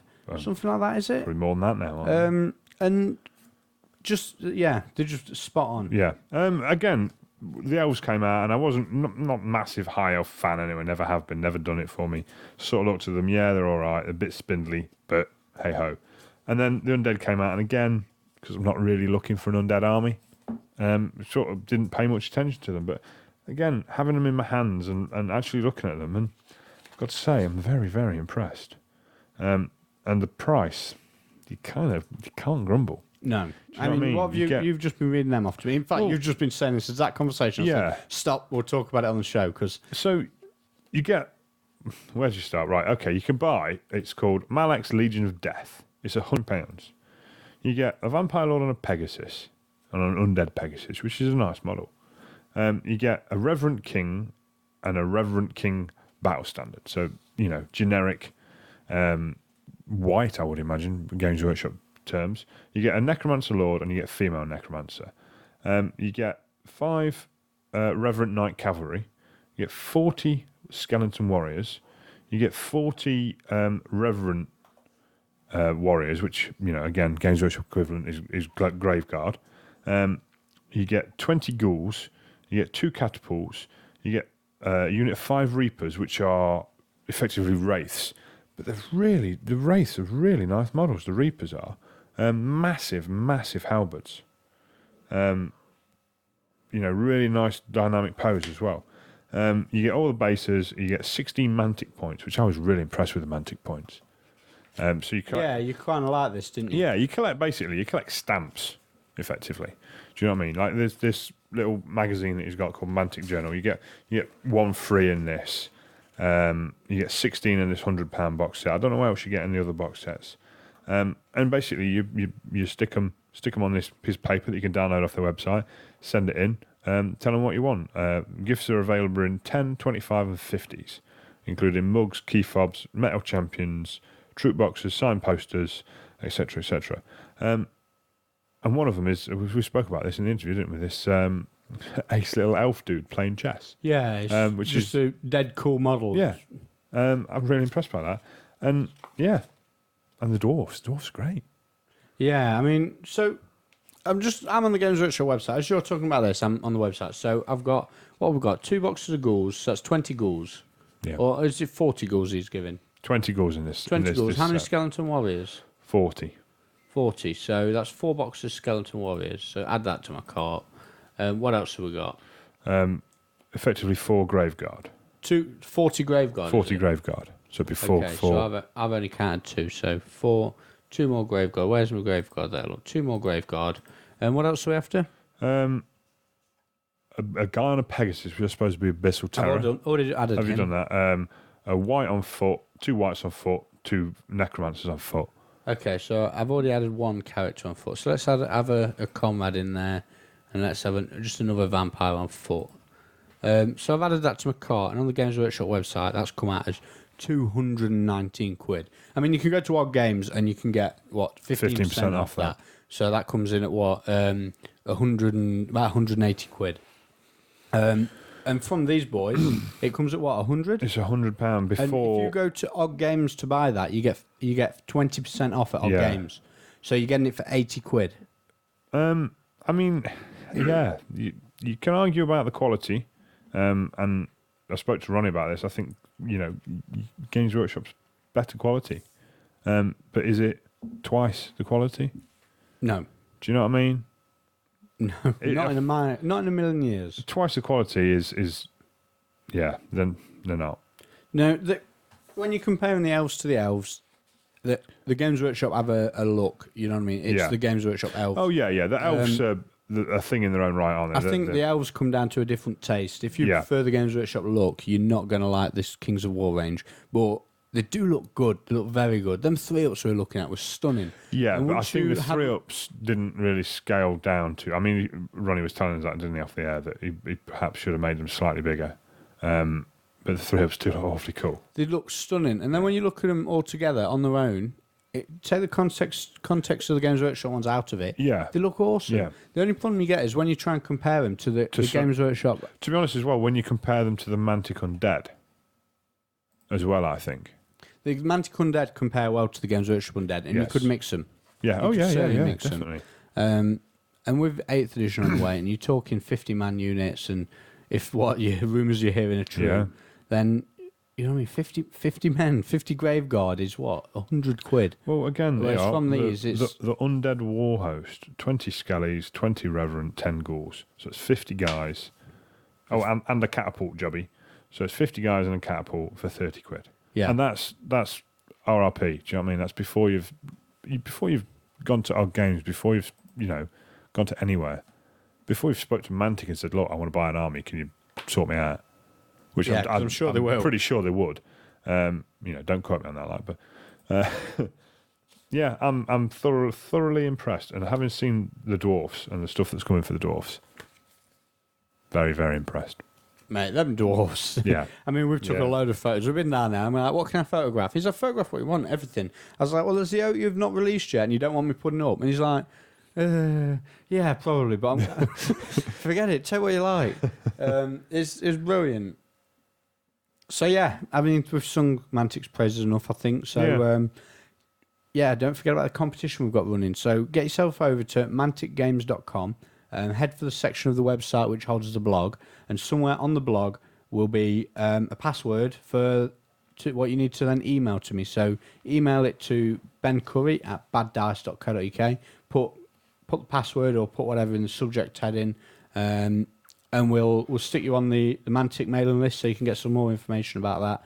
And you'll be entered into the competition to win 50 quid's worth of whatever you want. Was it 50 quid's worth? 50 quid's worth, yeah. Yeah, 50 quid's worth of whatever you want. And which is a fuckload of men. yeah, it's a lot of men.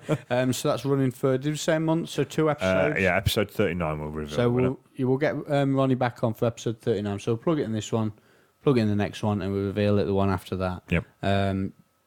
So yeah, that's Mantic for you. So what else have we got before we wrap up, Ben? Anything else? I think that's about it, to be honest, dude. Okay, well, I'm going to Summer Incursion this weekend. Oh, yes, you are. So I wasn't going to go. I'm not overly keen on the rules pack. Spoke about this before. It's no secret. You vote with your feet nowadays. There's that many events. Wasn't keen on the rules pack. Then 8th edition was announced. I'm like, well, I sort of want to give my GT list a final hurrah. So I'm literally going with the Dragon, 2 Hydras, 20-odd shades, loads of dark rides. It's going to be horrendous. But it's going to be fun. And I'll give it a last hurrah before I probably have to put all my monsters in a box and bury them in the garage till 9th edition. Or probably not. Probably until halfway through 8th edition when it sort of gets ruined by the rulebook writers. Army book writers, even. So yeah, I'm going down there. So anyone going to the Maelstrom Games Summer Incursion, come and say hello, and I'll give you some free stickers and shit. Anything else? No? Okay, so before we wrap up and clear off, Odd Games have got a competition running. So it's dead simple. You can go on the Bad Dice Snake House section or on the Odd Games forums and write a battle report. So you've got until... Does it have to be a real battle report? Well... Or can you make it up? Make it up if you want, as long as you've got a photo of you and the armies on the table playing the game.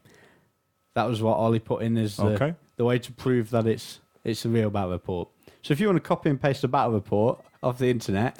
No. I didn't mean that at all. What I meant was... You could just write a story. You could effectively make up the best game of Warhammer ever. He rolled a 5 and then I rolled a 4. But then I rolled a 3. Yeah. Well, I don't know. Try not to cheat. It's all in good get. Oh, would that be cheating? You've written a battle report. Maybe. I don't know. Ollie says it's got to be a battle report of a real game. So we need a photo of you and your armies on the table. In that case, then, you can't cheat. So, the better the battle report, the more chance you've got of winning, because it's going to be voted. There's a panel of judges. There's me. There's you. Is there? And there's going to be 4 guys from the Odd Games moderators team. Oh, nice. We're going to have a vote on our favourite battle reports. Basically, Ollie likes reading battle reports and he thinks there's not enough of them out there, so he's going to encourage people to enter this competition. And you win a copy of the Warhammer rulebook. Ooh. And funnily enough, we're going to be announcing the winner on the Warhammer release day. Funny that. So there you go. Bag yourself a new copy of Warhammer, and you can find that on... So we'll put the episode out on the Saturday night, and you can listen to it Sunday morning. And if you've not won, you can go buy one. Yes. This is nice and simple for you, isn't it? So yeah, get yourself on the Odd Games forums. There's a battle report section. Post in there, or the Snake House section. Post in there your battle report, and it'll be voted on. Cool. So it's all good. So I think that's about it. Another one in the bag. Yeah, another one in the bag. Episode 37, done and dusted. Catch us again next episode where we're talking about Summer Incursion and whatever other random nonsense we can find. I think we're talking about how England went on against the Americans in the World Cup as well. There'll be a few games done by then. Yeah, so hopefully we're going to... Poor Rio. Poor Rio, yeah, maybe. So there's our football. Bit of a unlucky Rio review. Maybe we'll have a World Cup section in the next episode. No, maybe not. No. All right, thanks for listening. Check out Odd Games, check out Rankings HQ, Unseen Lurker, and of course Mantic Games. Bye. Ta-ra.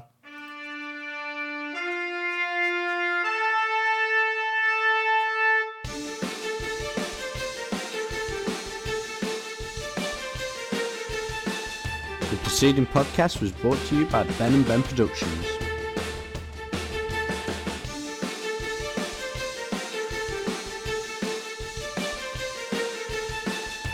If you actually enjoyed the show and feel the need to tell other people about it, you can leave a positive review on iTunes.